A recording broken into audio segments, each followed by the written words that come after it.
Hello everyone, কেমন আছেন সবাই? তো নতুন কিন্তু বাংলাদেশ আপনাদের সেনাবাহিনীতে সৈনিক ইমোডিসির যে সৈনিক পদে নতুন নিয়োগ বিজ্ঞপ্তি কিন্তু প্রকাশ করা হয়েছে, যেখানে আপনারা এসএসসি পাশে এবং আপনাদের সর্বনিম্ন পয়েন্ট কিন্তু 2.00 5 ফুট 6 ইঞ্চি উচ্চতা হলেই আপনি কিন্তু আবেদন করতে পারবেন।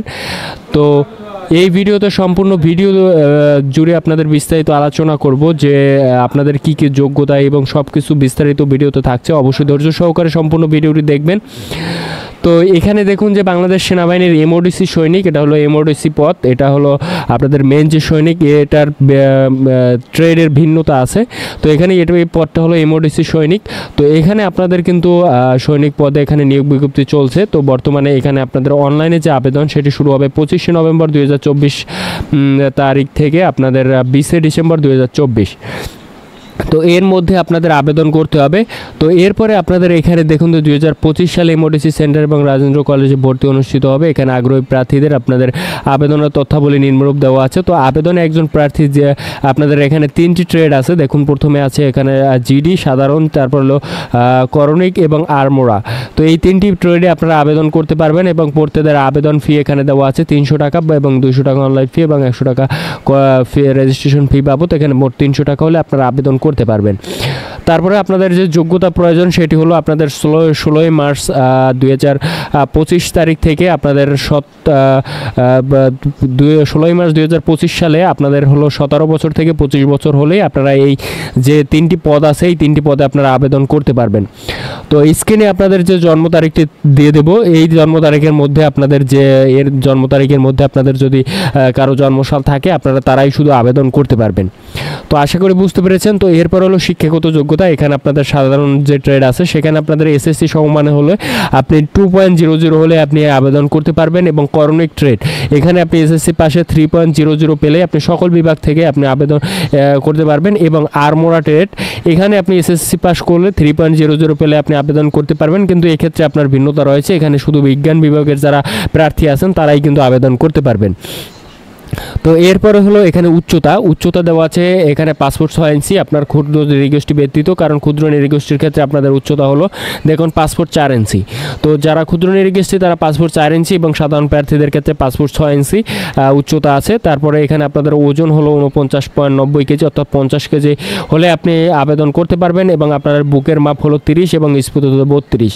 তারপরে চোখের দৃষ্টি আপনাদের 6/6 থাকতে হবে, চোখে কোনো সমস্যা থাকা চলবে না। স্বাস্থ্য পরীক্ষা আপনাকে যোগ্য হতে হবে এবং আপনাকে অবশ্যই ন্যূনতম 50 মিটার সাঁতার জানতে হবে এবং আপনার যে বৈবাহিক অবস্থা সেটি আপনাকে অবিবাহিত থাকতে হবে। তো এই হলো আপনাদের বিস্তারিত যে আপনাদের শারীরিক যে যোগ্যতা প্রয়োজন সেটি এখানে দেওয়া আছে 3টি পদের জন্য সেম। তো এরপরে হলো আপনাদের ভর্তির যে সময় আপনারা আবেদন করার পরে আপনারা মাঠে যে কী কী কাগজপত্র আপনাদের যে দরকার পড়বে। তো এই কাগজপত্র কিন্তু কোনো কাগজপত্র যদি আপনার বাদ থাকে সেক্ষেত্রে কিন্তু আপনি মাঠে বাদ পড়বেন। তো আপনাদের সর্বপ্রথম যেটি প্রয়োজন পড়বে শিক্ষাগত যোগ্যতা, আপনাদের এসএসসির যে শিক্ষাগত যে যোগ্যতার সনদপত্র, মূল মার্কশিট এবং ফটোকপি হলে সত্যায়িত হতে হবে এবং পরবর্তীতে মূল শপথ উপস্থাপিত করতে হবে। অর্থাৎ আপনারা মাঠে যখন যাবেন তো অবশ্যই মূল কপি নিয়ে যাওয়ার চেষ্টা করবেন। যদি অনাকাঙ্ক্ষিত কোনোভাবে যদি আপনার দেখা যায় মূল কপি নাই, সেক্ষেত্রে আপনি অবশ্যই ফটোকপি সত্যায়িত করে নিয়ে যাবেন। কিন্তু পরবর্তীতে যদি আপনার চাকরি হয়ে যায় সেক্ষেত্রে কিন্তু আপনাকে মূল কপি জমা দিতে হবে। তো আশা করি বুঝতে পেরেছেন। তো এরপরে হলো সংশ্লিষ্ট শিক্ষা প্রতিষ্ঠানে প্রদানের কর্তৃক স্থায়ী ঠিকানা এবং জন্মসালের মূল প্রশংসাপত্র এবং এসএসসি পরীক্ষার প্রবেশপত্র। অর্থাৎ আপনি যে সর্বশেষ শিক্ষা প্রতিষ্ঠানের এবং এখানে দেখুন যে স্থায়ী ঠিকানা, জন্ম তারিখ সম্বলিত মূল প্রশংসাপত্র।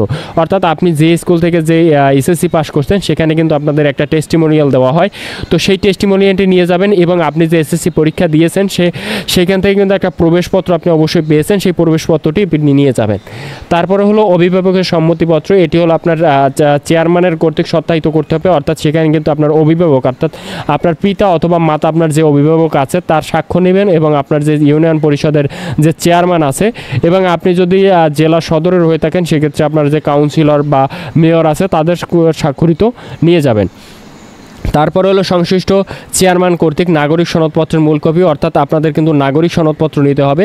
এটা ইউনিয়ন পরিষদ চেয়ারম্যানে গেলে আপনি সেখানে তাদের কাছ থেকে স্বাক্ষরিত, তাদের কাছে ফর্মের থাকে, সেখান থেকে আপনি নিয়ে তাদের কাছ থেকে স্বাক্ষরিত একটা নাগরিক সনদপত্র নিয়ে নেবেন। তারপর হলো নিজ জন্ম নিবন্ধন সনদপত্র এবং জাতীয় সনদপত্রের সত্যায়িত ফটোকপি যদি থাকে। এরপরে আপনাকে তো জন্ম নিবন্ধন কার্ড, যেটি আপনাদের জন্ম নিবন্ধন, তো সেই জন্ম নিবন্ধন কার্ড নিতে হবে এবং আপনার যে ভোটার আইডি কার্ড এর হলো ফটোকপি যদি থাকে অবশ্যই সেটি নিয়ে যাবেন। তারপর হলো পিতামাতার জাতীয় পরিচয়পত্র বা স্মার্ট কার্ডের সত্যায়িত ফটোকপি, অর্থাৎ আপনার যে পিতামাতা আছে তাদের জাতীয় পরিচয়পত্রের আপনার যে স্মার্ট কার্ড আছে সেটার ফটোকপি করবেন, তারপরে সেটি সত্যায়িত করে নিয়ে যাবেন।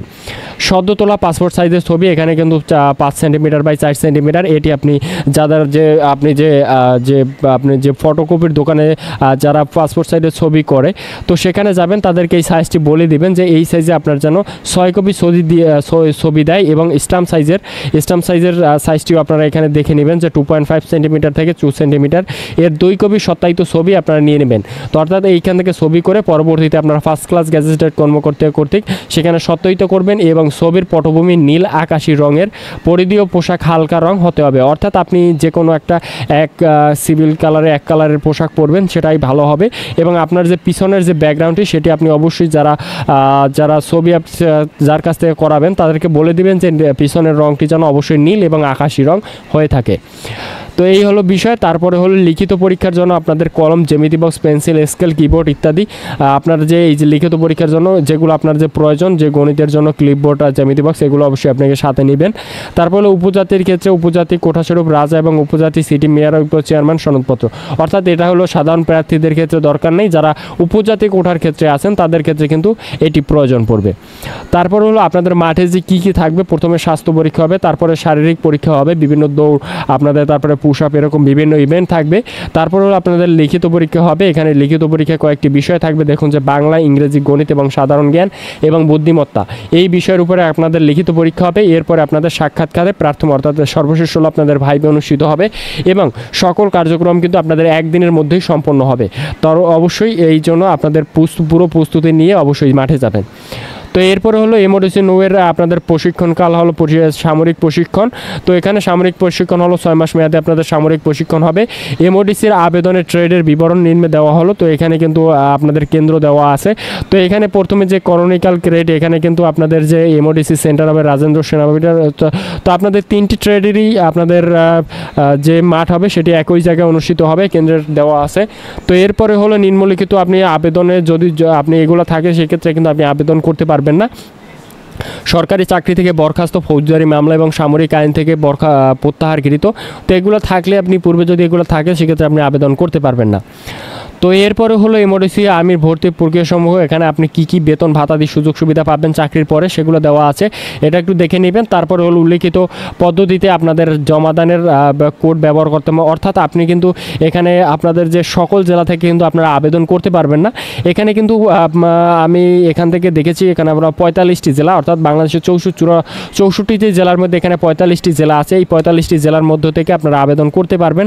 তো এখানে আপনি দেখে নেবেন যে আপনার জেলার কোডটি এখানে দেওয়া আছে কিনা। তো এই সব জেলা থেকে আপনারা আবেদন করতে পারবেন এই জেলাগুলো। তো অনেকে কিন্তু সম্পূর্ণ ভিডিও না দেখেই প্রশ্ন করেন যে কোন আমার জেলা থেকে কি আবেদন করতে পারবো না। তো এই জন্য ধৈর্য সহকারে সবাই সম্পূর্ণ ভিডিওটি দেখবেন।